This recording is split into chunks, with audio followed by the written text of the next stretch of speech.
Hey History Busters and Sea Cadets, I'm John Smith. Yeah, I know. Today I'm going to be doing a presentation, essentially a presentation I did at Sea Cadets this Tuesday, and that is on the King George V class battleship HMS Prince of Wales. And the good thing is that essentially I did it at Sea Cadets first because I wanted them to see it, and before the actual, before YouTube.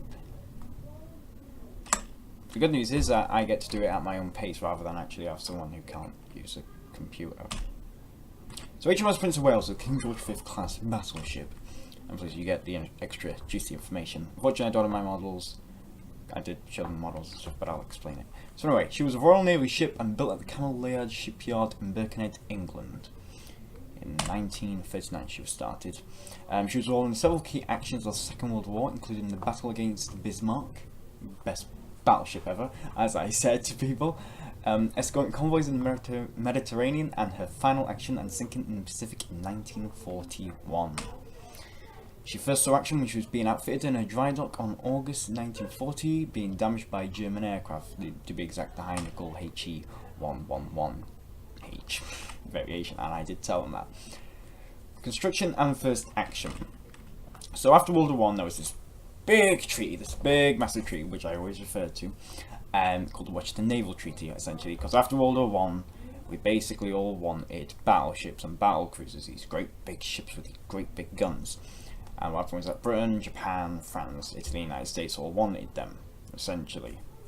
In fact, we actually supplied the Japanese with some battle cruisers, which they later converted. Well, no, we gave them one of them and the plans to build them. So yeah, and I think you know these battleship cruisers slash battleships. So anyway, this treaty limited the number of ships that were allowed to build for each nation. Essentially, some had to scull their own ships, some convert their ships to aircraft carriers or training ships like the Japanese did, clever little buggers, and was allowed up to build tonnage of 30,000 tons essentially, whilst Germany they had their own treaty called the Treaty of Versailles, worst treaty ever, worst trade deal ever, as Donald Trump would say, but it wasn't a trade deal, wasn't it?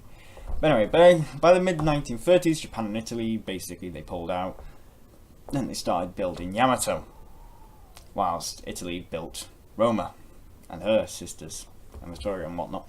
Anyway, and the British became worried about lack of modern battleships within their navy, because we had the Nelson and Rodney, and we had the Hood, and again we had the Queen Elizabeth class battleships, and these were all World War I era ships, and the Japan and Italy were going modern battleships. So as a result, the Admiralty ordered the construction of a new battleship class called the King George V class. Sorry about my head going out thingy. Yeah. Prince of Wales was originally named King Edward the Seventh. Correct me if I'm wrong, actually 8th, but she was obviously renamed due to the fact that he abdicated, and with Wallace Simpson, the American, who was a widow and blah blah blah, so, and it deemed unfit. Very similar to her two sisters, Beatty and Jellicoe, they got renamed due to the actual British argumental victory slash failure at Battle of Jutland, essentially, and it was deemed controversial, so they were renamed Anson and Howe. It was not until May 1939 that she was launched. She was still being outfitted when war was declared in September, causing a scheduled construction scheduled to be accelerated. Don't ask why it went to war, I still don't know why. Basically, Germany wanted some of the land back from World War I that they lost, and France went no, and we said no, and it all went higgledy-piggledy, and Italy just sat there and decided which side was winning. During early August 1940, when she was being outfitted, she was attacked by a German Heinkel. One bomb fell between the ship and the wet basin wall and exploded underwater below the bilge keel. The explosion buckled the shell plate and took up place over a distance of 20 to 30 feet, essentially, and caused a list to port. But obviously, she was dry docked, she was fine, she was safe, she was repaired, but it did sort of bugger up a bit, and her sister, King George V, was launched, well, operable before her, and there she is, being built. Statistics. So she had the war displacement of 47,075 tons. When she was out of war, she was actually 45,000. We were very clever. We actually managed to make these ships actually 45,000 ton, limited to the Washington Treaty and the London Treaty. and we were the only bloody ones in the London Treaty. I know, hilarious. But we also were working on the line class. But the problem was that there was nowhere near completion. They were nowhere near, so we had to basically rush these King George V class, which weren't designed to fight battleships. They were designed essentially to support battleships, the line class. She had the overall length of 227.12 meters, up to 381 millimeters of hull armor, the width of 31.45 meters, speed of 27 knots. That's what I rounded up to, obviously. She had 110,000 horsepower. Here we go. She had the 10 14-inch guns, her infamous guns, which are very distinctive, and 16 for 5.25-inch secondaries. They're her primary guns. This was of her sister ship, not Prince of Wales, but it was of her sister ship, HMS Duke of York, which was infamous for sinking the battleship Scarnell's, not the battle cruiser. Yes, that's what I actually told them. And here are the 16 5.25-inch secondary guns. These were dual rapid fire essentially, and they could be transversed fully upwards to essentially BAA guns, which they were gonna need to be. And here she is, just pretty much as she was launched, essentially, pretty much. As we can see, a Walrus seaplane is being lowered over the side. She had 3 of these. The ingenious design of her was that she was rapid firing. That's why we put so many guns on her, and essentially we decided the best option was to have, rather than all these tons of big guns, to have few big guns, we'd have smaller, faster firing guns, and that's the ingenious of the King George V class design. Anyway, HMS Prince of Wales' captain was John Carter Leach, but I call him, and other people call him John Leach. His son Henry was originally assigned to the same ship, but when it was found out that his father was the captain, he was reassigned to HMS Maritas. But obviously, he got reassigned somewhere else. We're going to talk about him later, because he is a very special person.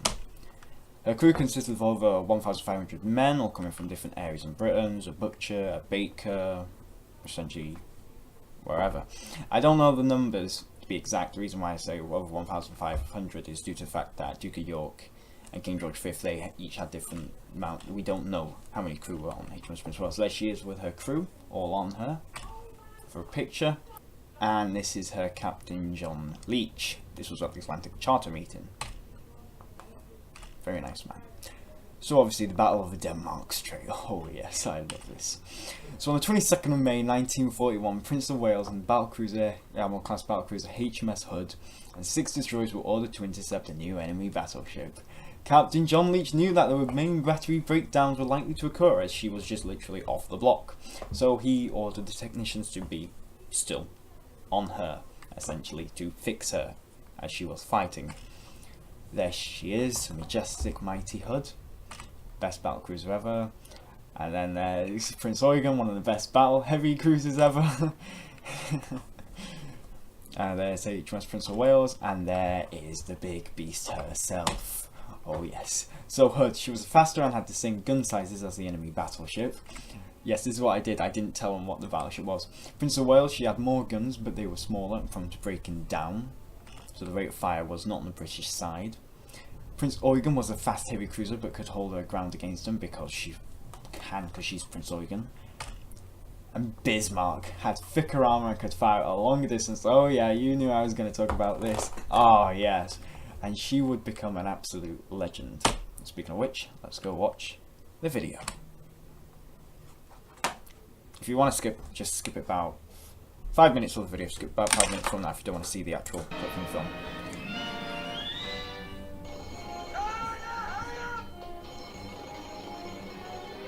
So they are getting ready to go to action stations. There's Vice Admiral Lancelot Holland on the bridge of HMS Hood. Here comes the 15-inch guns. You can see they're loading them. In goes the shell.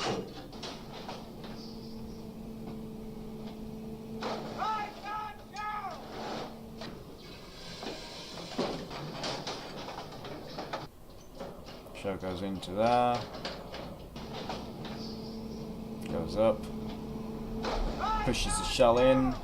Pulls it back. Cordite charge drops down. Push it in.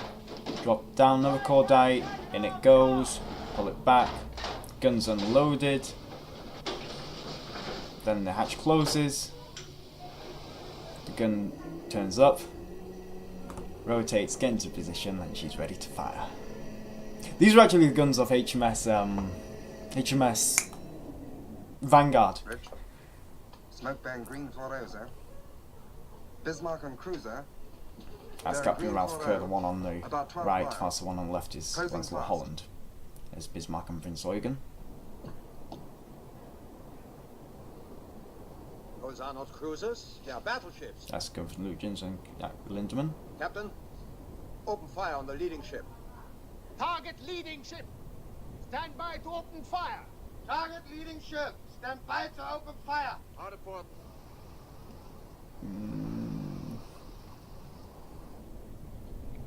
Open fire when you have the range. Concentrate on Bismarck. Aye, sir. Let me know when you're ready to engage guns and then we'll turn. Aye, sir. Tell Prince of Wales to open fire when she's in range. Aye, sir. Hard to starboard.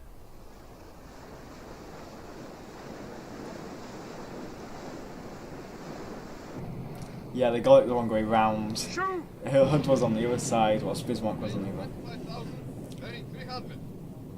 All turrets ready to open fire, sir. Open fire. Also note that actually Bismarck did not return fire for actually a while, and in fact just they shot the wrong ship first. Fire.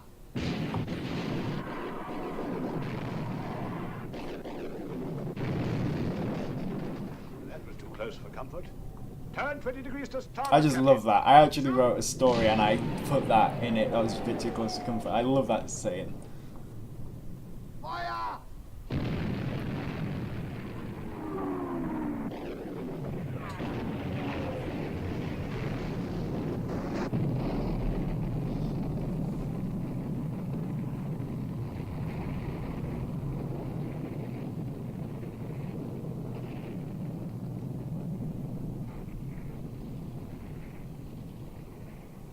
Unbelievable. Blimey. What happened? The hood's gone. That's Captain John Leach. Interesting thing, look at his eyes. Yes, sir. A bit weird, aren't they? Make the Admiral That's because he Prince of was Wales. actually on the bridge them- of Prince of Wales. Tell them the hood is blown out. Notice how his eyes were a bit weird. He was actually on the bridge of HMS Prince of Wales when she was hit by, well, you'll find out. Hood sunk. Prince of Wales and Bismarck exchanging fire. It's a fantastic film. I love this film. It's one of my favourite war films.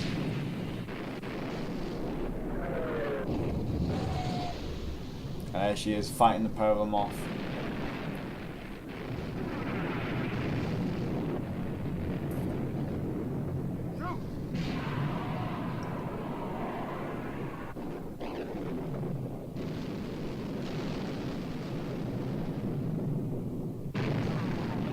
Yeah, this does have a few historical inaccuracies, this film, but it's still good. Tell the engine room to give me everything they've got. Course 240. Very good, course 240. Fire. He was on the bridge when this happened. 15-inch shell straight to the bridge.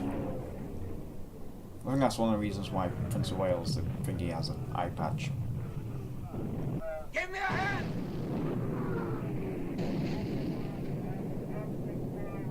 Hard apart.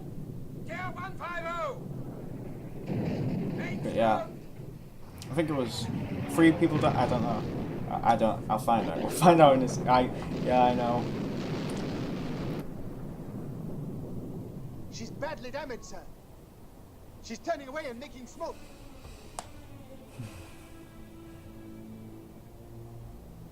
Do you want to pursue? No. We have more important work to do. Hold your course. Steady on present course. Yeah. Is that... Anyway, yeah, that's it. So anyway, if you don't know what happened then, basically the video didn't work. The video didn't work during the the actual presentation and see this, so I just decided, nah, screw the video.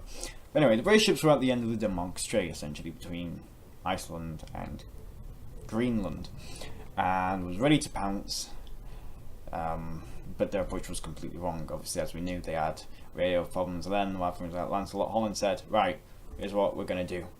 Norfolk and Suffolk, you go behind and take a freaking thingy, and whilst me and Prince of Wales, we're going to absolutely batter Bismarck, whilst Norfolk and Suffolk get Prince Eugen. But no, instead they were in front of the Germans. So basically, Lancelot Holland was like, what the hell are you doing over there?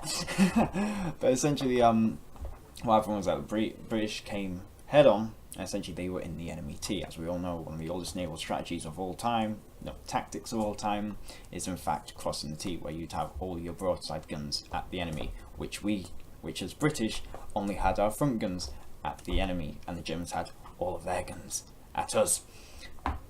So Prince of Eugen and Bismarck could fire with all their guns at Hood and Prince of Wales. At 5:52, Hood opened fire on Prince Eugen, with Prince of Wales firing a minute later. Bismarck did not fire. Unfortunately, the guy skipped through all of it, so it wasn't thingy him. But it's hilarious. But anyway, at 5:55, Bismarck's captain gave the order to open fire at Hood. After a big argument with the admiral, he said, "I will not have my ship shot out from underneath my ass," and he said, "Target leading ship, open fire," essentially. And mighty Hood met her match. Hood was hit first by a high explosive shell in the 14-inch ammunition store, where essentially her anti-air gimmick weapons, all the warships, were stored. Hood tried to turn to port to essentially get all of her guns at range, and what happened was that we infamously know she turned to port to get all of her guns facing at the enemy, essentially, and 12 seconds into the turn, a 15-inch shell from Bismarck struck Hood in the midships, down straight to her,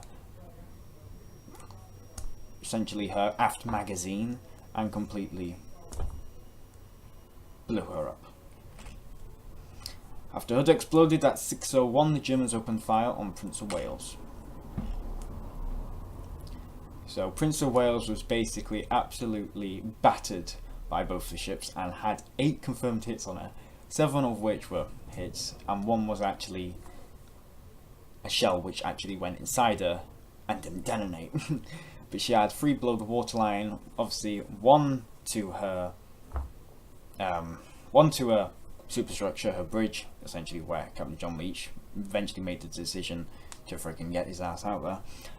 But she was able to hit Bismarck in the bow and her catapult, and what this did was that it proved later that actually that Bismarck would have to return to port because of this repair, because it was leaking oil, essentially. That's what I told him. I said, you see, I said, bow doesn't really do anything. It did affect the oil. That's what I said. That's how I said it.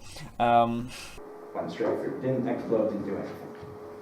However, it did damage her fuel, and so she only had one choice, and that was to go head to port. And so that was how we were able to get her, and she got scored by her own crew because she was. And what happened was that obviously later she can launch a plane to get the war diary and the footage of the engagement back to Germany. Different people argue about who hit Bismarck, Hood or thingy. I'm not going to say. I'm just going to say Prince of Wales. Okay, because she's my ship. Anyway, but at 6:05, Captain John Leach decided to retreat and not lose his ship because essentially it was getting bad. Leach radioed the Norfolk that Hood had been sunk and fell back. At 1 o'clock on the 25th of May, Prince of Wales once again opened fire at Bismarck. With only 6 operational guns. At 1 o'clock in the morning on 25th of May, Prince of Wales once again opened fire at Bismarck. With only 6 guns operational, she decided to head for Iceland. Essentially what happened was that Bismarck essentially crazily attacked Prince of Wales and Norfolk and Suffolk, and essentially this allowed Prince Eugen to escape into the Atlantic. But essentially Bismarck was found, attacked by swordfish, and swarmed by HMS King George V, her older sister, Rodney and Dorsetshire, and that forced the Germans to scuttle her. So here is a illustration of the Battle of Denmark Strait, with HMS sinking in the background, foreground, and Prince of Wales still bloody fighting on. And here is another picture which I actually saw myself in Portsmouth, actually, in the Maritime Museum, one of the areas. Essentially, Prince of Wales going around HMS Hood's wreckage and opening fire.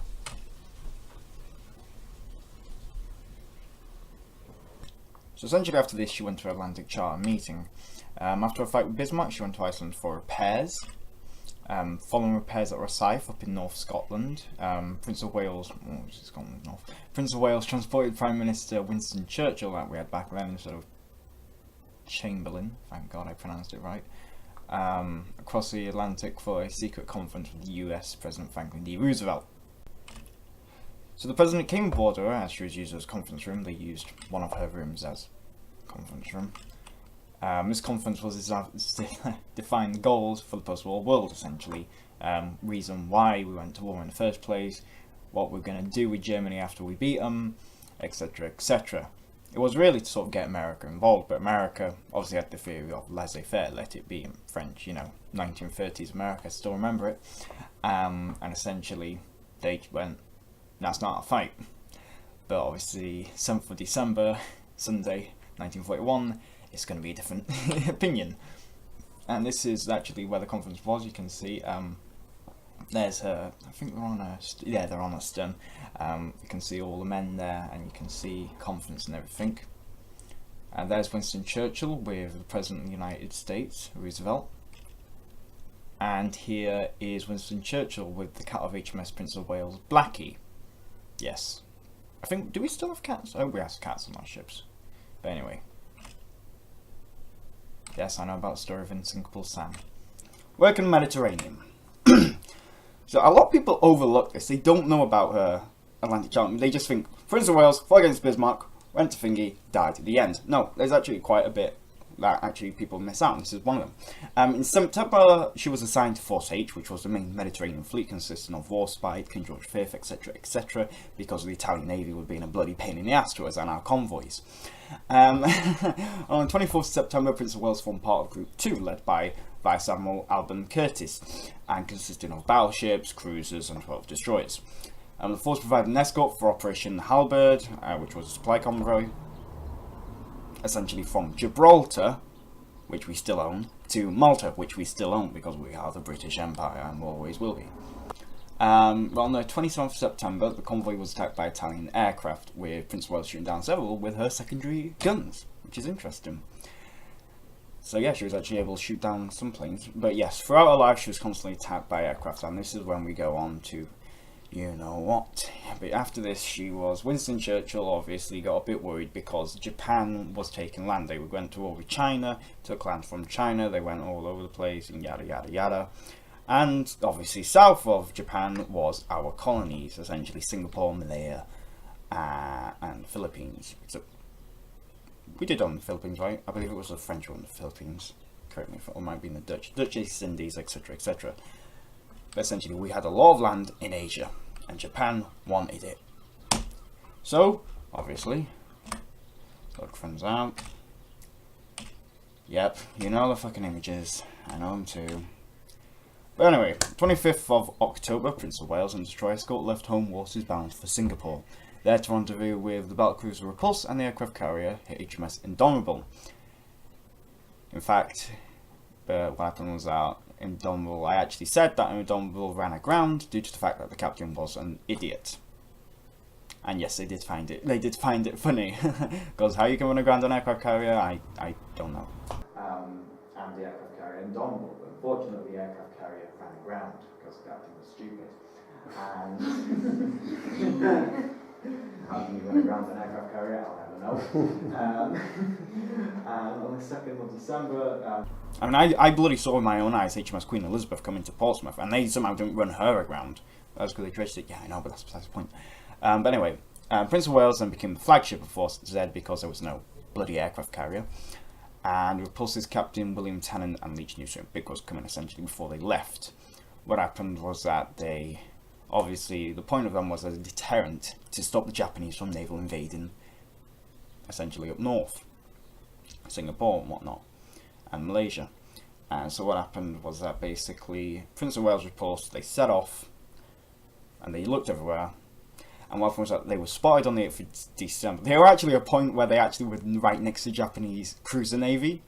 But Yamamoto, he knew they were coming, so he sent the second navy, Japan Navy, which consisted of Haruna, Kongo, Oboa, Otago, Tako. It just couldn't, so even if Billy, Prince of Wales and Repulse did see, these ships, they would have been buggered. Well, it's highly argumentative. But what happened was that then they went up north, didn't they? And there was no bloody Japanese attack, so then they obviously, and then an aircraft spotted them on the 8th of December. And so what happened was that they then went back down. And Phillips, he said, no, we don't need air support, because he didn't see that airplanes were a threat to bloody ships. Okay, when actually one of the warships, they're a fucking thing that sinks me all the time. And so what happened was that the Japanese did trap, and what happened was that they got false report that a Japanese naval invasion had happened. And so what happened was that bloody Tom Phillips decided that the best option was to go back up there to go and stop them, but essentially it proved fruitless. And they pulled out, but it was way too late. And on the 10th of December, right now as of this moment, the attack is going on 76 years ago. Let me just see the time. Prince of Wales has been hit already, and she is slowly trying to get out there at a speed of 16 knots, whilst HMS Repulse is trying to dodge torpedoes as best as she could. But yeah, as I'm going on to, so 11 in the morning, the first Japanese air attack began. These were 9 GMB bombers, and they obviously, as seen in the image up here, so let me just get that, aha, I got the mouse. Seen in the image up here, we can see the close misses to HMS Repulse. They actually did get HMS Repulse first. Essentially it was tea time, they were having tea when it happened, and there's Prince of Wales there, but they concentrated on Repulse and essentially didn't hit.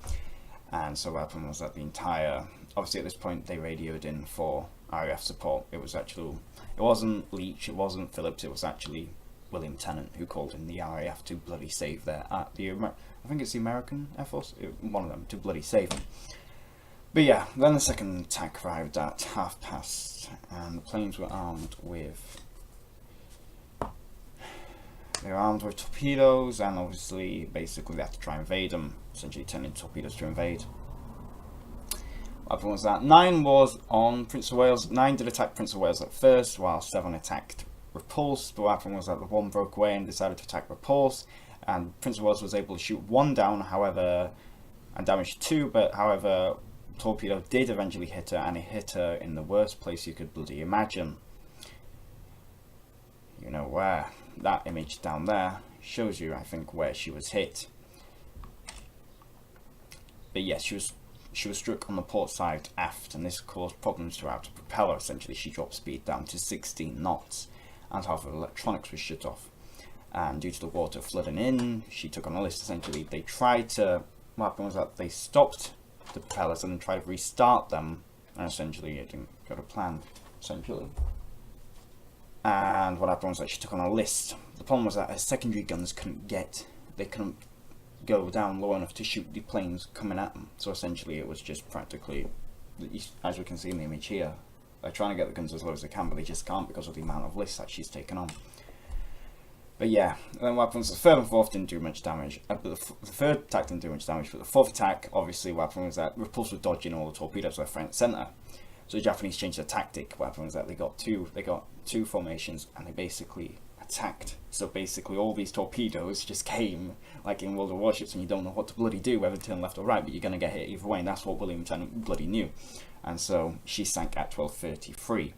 William Tennant was able to get off his ship and was pulled unconscious from the water. But what happened was that 4th attack, Prince of Wales was hit by further 4 torpedoes on the starboard side, essentially because of this list, which was essentially her Achilles heel, similar to Bismarck.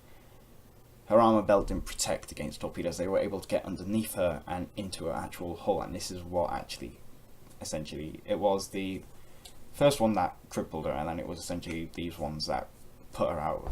Yeah. And what happens, HMS Electra pulled alongside to allow men to board, as seen as this image here. It was just absolute, yeah, they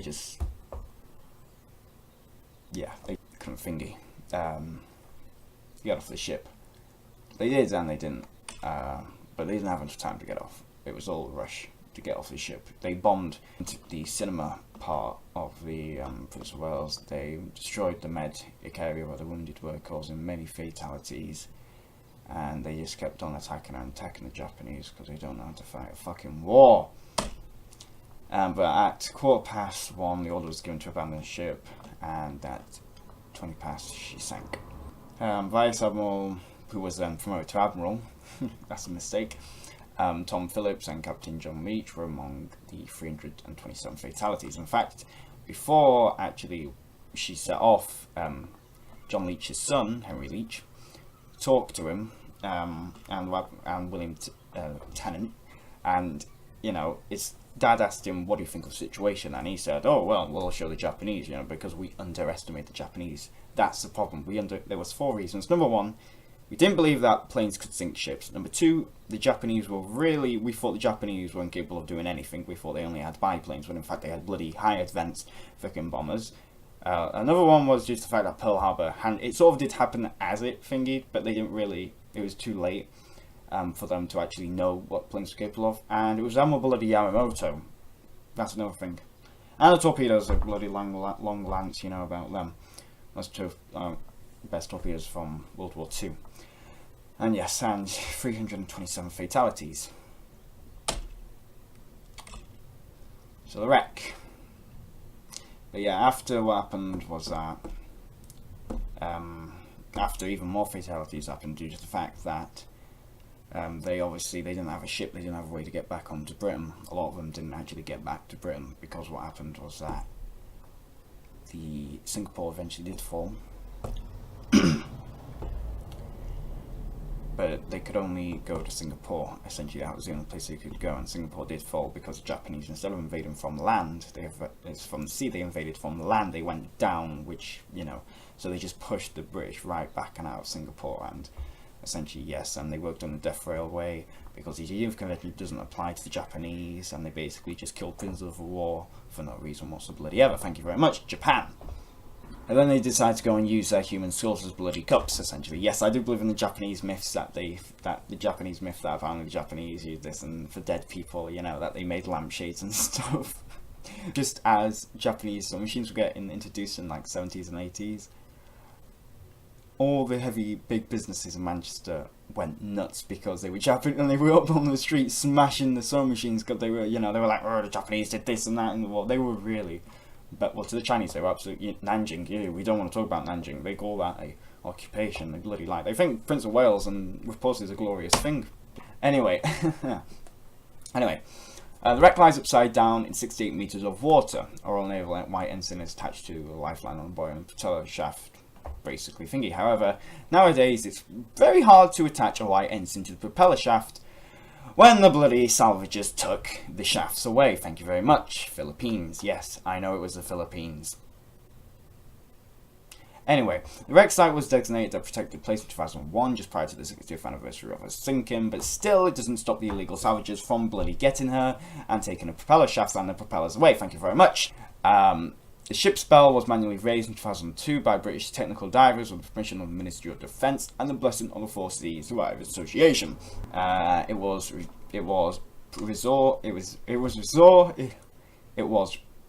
restored and then presented for the first Sea Lord and Chief of Naval Staff Admiral Sir Alan West to the Merseyside Maritime Museum in Liverpool. In fact, actually quite recently I went all the way down to the Maritime Museum in Liverpool to go and see the bell of Prince of Wales, and you know what? It wasn't there. And they actually did laugh over that. Went all the way to Liverpool to go and see it, and it wasn't there. But I did see the bell of HMS Rodney, which was interesting, and part of a shell from Bismarck, all sorts of binoculars from HMS Hood. It was absolutely fun, and stuff from Record Titanic, fantastic. Really good maritime museum. I highly advise you go to the one in Liverpool. Also, another good one would be the War Museum in Manchester. I haven't been there in a while, but I want to go back there. I went there when I was 6, 7, but it was fantastic. Anyway, the wreck has been planned by salvagers recently, 2014, as it was reported in The Guardian, I believe. But recently, I actually found out just as the final day I was making this presentation, redoing it. But recently men have dedicated their time to watch and protect these wrecks, essentially, because Prince Charles went and thanked them quite recently. What they're trying to do is they're trying to get the wreck to become coral-like, so then metal becomes worthless, essentially. Because I'm going to go on to why these wrecks are so important. Yeah, there's the bell of HMS Prince of Wales, which I did not see because it was not there. But I did see the bell of HMS Rodney. And there's the wreck. Obviously, she's upside down. And we can see the distinctive 4 torpedo hits on her. And as you can see, there's the armour belt. There. But the torpedoes are below the armour belt. So, you know, that was it, you know. And the reason why she's upside down is because, well, I'm not going to tell you, but I'm going to point something out. I might give you a clue. Sinking theories. People steal them all the time. Legacy. Name of Prince of Wales live on with the new aircraft carrier, the Queen Elizabeth aircraft carrier, which I've seen being named after her. We're going to convert it to an amphibious landing aircraft carrier. And basically people are saying, oh, she's useless and all that, but essentially, you know, it's not about the ship, it's about how you use the ship, essentially. I did hear that the new captain is, not the recent one, the future captain is going to be a really good one. Everyone's like, did you just know? But anyway, John Leach's son, he's quite interesting, John Leach's son, because he went on to be a captain, essentially, 1950s. He was responsible for bringing the Navy's first surface-to-air missile, called the Sea Slug, into action. And obviously he went up from the ranks before becoming the commander of the British forces during the Falklands War and Admiral of the Fleet. Yes, I know, it's absolutely insane. He went from basically a commoner background to Admiral of the Fleet, Sir Henry Leach. They've got a building named after him in Portsmouth. But he was the best. He retired in the 80s to go and then work, be the head of the Sea Cadets Association and the Royal Naval Association. He was the president from 1983 to 1997. Correct me if I'm wrong. Essentially, he died in 2011. She's been portrayed in several works of media, including the film Sinking Bismarck, Japanese anime, you know, which bloody one, the one with her sinking. And she's also been in Chinese certain stuff. Everyone's going to be like, oh god, please don't tell me. Yep, she's not been in the Japanese Kankole, but she has been in something else. She also inspired me to write a fictional history story about her and her captain. Yes, I know, it comes on the fictional history, different people argue. But essentially it's the story of Prince of Wales, but through her eyes and the captain's point of view. It's really interesting. It's going to be quite long. I've sort of started it, but I haven't sort of fingered it. It's quite short, but it's quite long. So the story is short, but the actual parts are long. It's really interesting. So hopefully I'm going to get that done. But the most familiar one you'll know is our unit, because I did it for Sea Cadets. That's what our unit. I don't want to give away too much information, but there's Henry Leach, his son, who died in 2011. Admiral of the Fleet. And this is new Queen Elizabeth class aircraft carrier, HMS Prince of Wales, in Rosyth. Yes, should have been built in Birkenhead, truth be told. Hopefully this one should not. It's quite ironic the fact that she was sunk by aircraft, and she's now an aircraft carrier. Yeah, she's a 7th wave, and this is the yeah. I'm not going to explain that. You can figure it out for yourselves. But anyway, thanks for listening. Are there any questions?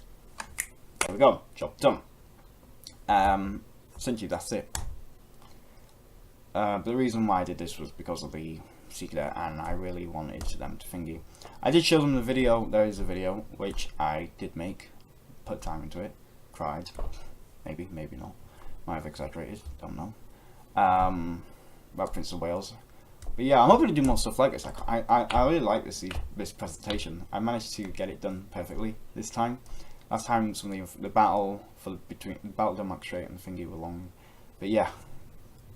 But it goes on to why, you know, with me and Japan, my relationship with Japan, it's, you know, everybody's like, oh, why are you so attached to Prince of Wales and all that? It's because I've studied ships, right? I found out about Titanic when I was 3.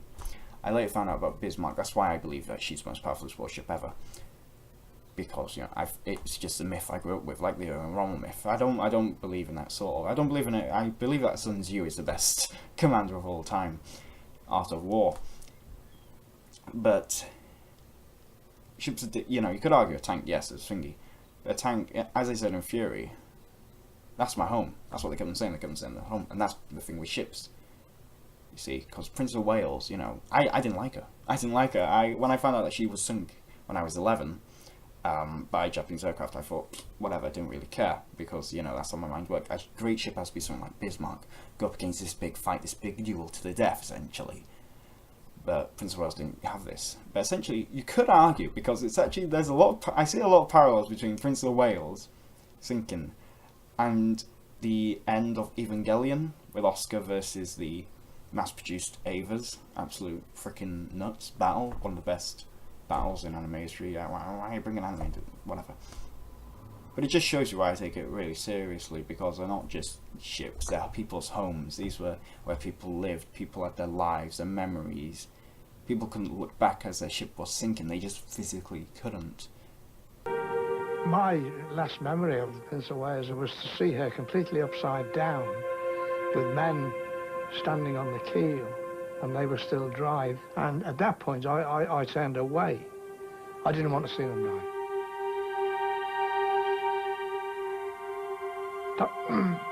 Not like that. Where the destroyers were coming in with survivors. And I remember going rather apprehensively from group to group to try and find out news of my father. And I very clearly remember a sailor turning to me, and he put a hand around my shoulder, realizing that I must be my father's son, and said, "You'd best get back to your ship, lad. There's nothing more you can do." And that was a blow between the eyes, of course.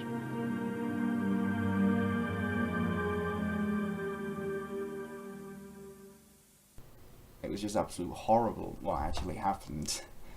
And yeah, and I hate Winston Churchill for it. I cannot stand the man, because of this is one of the decisions.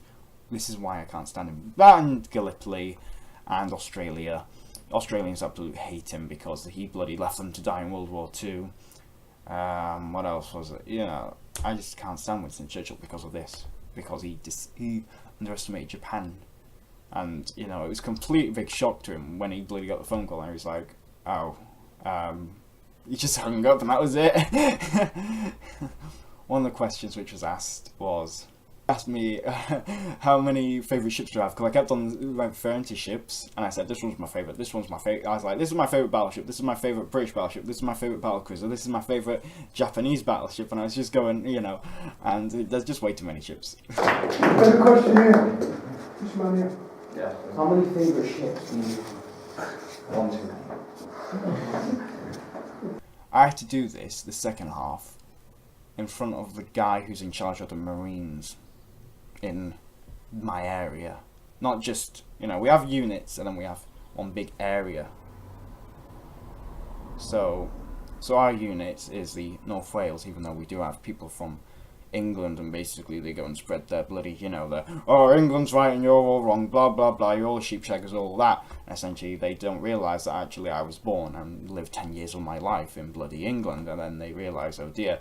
And then one of them got 2 punches in the face because they slapped me, and basically my friend decided to jump in and protect me, and yeah, and then I ended up going home from HMS Bristol and Portsmouth. So yeah, I might do a video on that. Everyone's just, if any Sea Cadets are watching this, they're going to be like, hang on a sec, that's not what I heard happened, that's not what happened. Well, you don't see in bloody people's minds, do you? Take the time up, we're just running the time. But yeah, the attack still is going on. The Japanese at this moment are still attacking the, it's 12:45, they're still attacking the British. They're freaking trying to hold them off the best they can. But yeah, I waited since March to do this. I waited since March, and it's just, yeah, I waited since March. But I take it very seriously, very, very seriously. This whole ship stuff, essentially. Take it absolutely dead serious. Ugh. Have I got a line in my head? I don't know. But yeah, this is why I haven't been uploading much, because I've been working on this. You know, my family, they didn't serve on HMS Prince of Wales. No, they didn't serve on Prince of Wales. They didn't thingy.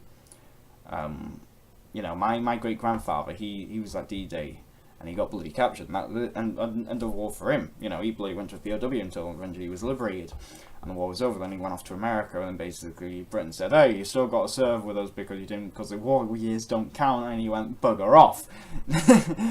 So yeah, I'm actually related to Winston Churchill. I know it sounds absolutely insane, but it's because one of my family members actually served as maid in Blenheim Palace and got knocked up, probably by his uncle, and so actually I'm related to the Churchills, but I don't like Winston Churchill. Why can't we just let Neville Chamberlain stay in power? Just like, because I think he would have. But yeah, but no, it didn't. It was quite funny because I was doing the talk and I just kept on saying about Bismarck was the best, and they just didn't disagree with me. And it was funny because only one question was asked, and then as soon as the guy left the room, the main head of the Marines, I got flooded with all these questions like, how do they launch the aeroplane, and where the aeroplane is kept, and all that, and you know, I'm like, well, there's a catapult on the ship that launches the aeroplane essentially. I'm like, how did they get the ship back? How did they get the plane back on the ship? And I said, well, that's what the cranes are used for, essentially. They pick up the plane and put it back on the ship, essentially. And they float on the water, the planes. And, you know, they kept on asking me all these questions, you know. And this one person, she wasn't involved. She just didn't care at all, you know. And she just kept on moaning and moaning and moaning and moaning about the bloody thing, you know. And she was like looking at Bismarck, you know, how I had my model ships. But I had my model ships, and basically they all kept on touching them, and I was going absolutely, you know, number one rule I have is look, don't touch, and basically they were all there like, wee! And I'm like, going nuts because they're just playing with the bloody models. I'm like, are you 14 years old? No, so you don't touch a model, okay? And I was going absolutely nuts, and then this one girl was like, oh yeah, I like this one because of the bloody swastikas on it, because my brother drew this in history. I'm like, great, fantastic. The video that I wanted to show at the end actually almost wasn't shown, but essentially I was able to show it. I think that's the end of that. But anyway, so that's the end of that, essentially. This is just to sort of explain, you know, because it's the date of Prince of Wales sinking, and Repulse sinking, etc, etc. In fact, someone from my unit actually, their relative actually did serve on Prince of Wales.